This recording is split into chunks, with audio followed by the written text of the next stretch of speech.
Good morning once again, children. So in this video today we are going to learn about soil. In the previous video class we learned about weathering, the different processes of weathering, mechanical, biological and chemical, and how we learned that hydrolysis and salt action, carbonation and oxidation are all part of chemical weathering, and all kinds of weatherings are happening at the same, may or may not be happening at the same time, as the earth is a complex structure.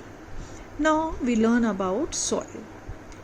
Weathering rock breaks down rocks into smaller and finer particles. When fine particles accumulate on the solid crust of the earth in layers, they are called soil. So underline both the lines. Therefore, we can say that weathering is the ultimate process that converts rocks into soil. Underline this also. This process takes a very long time, extending up to millions of years. So the soil that we see on our earth today, it took millions of years of weathering to form that fine soil. Thus, we can define soil as a mixture. Please underline, we can define soil as a mixture of minerals, water, air, organic matter, and innumerable microorganisms which are in the process of decaying or have already been decayed. In other way, we can say that the soil is the skin of the earth that forms the base for plants and other forms of life on earth. Now, soil profile. The cross section of the arrangements of the layers of the soil is called soil profile. Underline that. The layers of the soil are called soil horizons. Generally, soil layers are arranged as per the fineness of the granules, water retention capacity, weathered material, and structure of the bedrock. Now, please look at this diagram very carefully. You have to draw this in your notebook. The first topmost layer is humus, second is topsoil, then we have the subsoil, then we have the weathered rock, and we have the bedrock. Now, first of all, we learn about humus, that is the zero horizon. Underline, it is mainly made of organic matter like decaying plant, leaves, twigs, surface organisms, and fallen trees. Grass grows in this layer. However, many areas do not have this layer at all. When we are talking about desert regions, then we do not have the humus at all. Now, the mountainous regions are very rich in humus. Now, A horizon, please underline. This is also known as the topsoil and can be seen in agricultural land and grasslands. It is made of sand, silt, clay, organic and mineral matter. So, we all know that the silt is brought down to the plains by the rivers. Now, B horizon, underline, this is the subsoil and the roots of trees are mostly end here. Where? In the subsoil. See over here, children. This is how deep the roots will go. We are talking about big trees. Underline that. Mostly end here. It has high concentration of minerals. Underline that nutrients and clay transported from the above layers through leaching is found here. Now let us first understand what leaching is. Please underline the word leaching and write down. In agriculture, leaching is the loss of water-soluble plant nutrients from the soil due to rain and irrigation. So when rain is falling here, or because of irrigation water is seeping down here, and then what happens to the B subsoil part? Leaching takes place, because it clearly says over here water soluble plant nutrients, they come down. Okay, this topsoil is porous, so the water goes down, seeps down into the subsoil.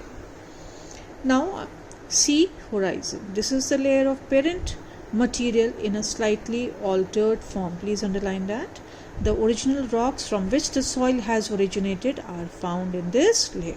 So, what is the importance of this layer? The original rocks from which the soil has originated are found in this layer. Somewhere you will find more of sedimentary rocks, somewhere you will have more of metamorphic rocks, so on and so forth. Now, it has no loose mineral nutrients and is very dense. Therefore, so now see children, write over there, give reasons. You might be asked, no roots can penetrate to the sea horizon. Why? Because it has no loose mineral nutrients and is very dense. So please write over here. Right now you write over here that give reasons. Put this in bracket and write GR over there, and you will understand that this is give reasons. Now going to our horizon. This is the layer of the unweathered bedrock and contains no soil. So no loose sand particles over there. This horizon is the base of soil texture, quality and color. How is it important? Because it is the base of soil texture, quality and color. Underline all that. Now coming to soil conservation. Why is conserving of soil is very important? Along with air and water, most living beings are dependent on soil for survival. Why is it important? Because it is essential for survival of all living beings. So please write, give reasons over there. Soil provides support. This also is important. Support forests and habitation of all land animals. It also helps in the decomposition of biological waste and converts them into nutrients for plants. So all the vegetable peels, fruit peels, all that we are just throwing about is all what? Organic waste. So that it is all decomposing, and what is happening? It is converting these biological waste into nutrients for plants. This is why we say if we throw polythenes around, then they are they are non-biodegradable, and they are only harming the soil texture of the soil or nutrients. There are no nutrients which we'll find in plastics. So soil is the base for different crops that humans are dependent on for food. So this entire paragraph is important, children. Not much to learn over here, but just need to go read through it thoroughly, because all this you have been learning in science as well. Unfortunately, in recent times, soils are exhausted of their nutrients and their quality is deteriorating all over the world. So because of water pollution, land pollution, so the quality of the soil is deteriorating. All the wastewater coming out from factories and industries, it is, and from and from households also, it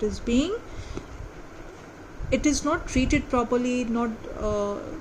The waste or the toxic material is not taken out from it, and it is mixing with the soil and degrading the quality of the soil.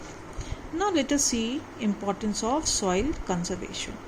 Due to a rapid increase in human population, large land areas are being used for activities such as construction of buildings, townships, roads and other types of human-made structures. We all know that. Now, forests are being cleared to increase farmlands because population is on the rise. Trees and plants are getting reduced, and this is creating a huge problem in the ecological balance. Trees and plants bind the soil. Especially when we are talking about small plants or grass, the roots are fibrous and they help to bind the soil. So where the soil is the grass is not there in the topmost layer, then what is happening? There's more of soil erosion, more danger of soil erosion over there.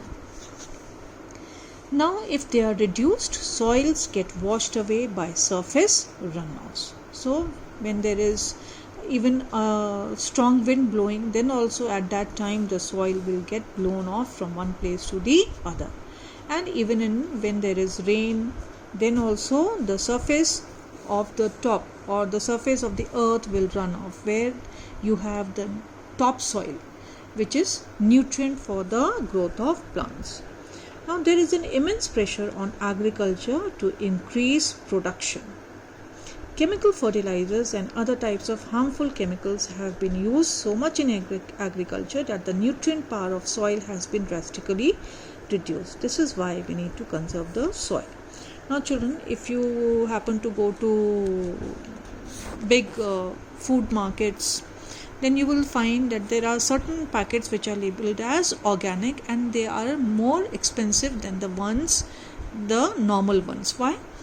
Why do they label these products as organic? Because to produce them or to cultivate them, no chemical has been used. Therefore, it is better for consumption as compared to the ones where the farmers are using chemicals to nurture their crop. Now, methods of soil conservation we'll take up in the next class. I want you to go through the soil profile. What do you understand by soil? You need to learn that, and you need to learn what is soil conservation and why do we need to conserve soil. What is the importance? So children, whatever you have not understood, please note it down, mark it down somewhere, and we'll discuss it when the school reopens. Thank you.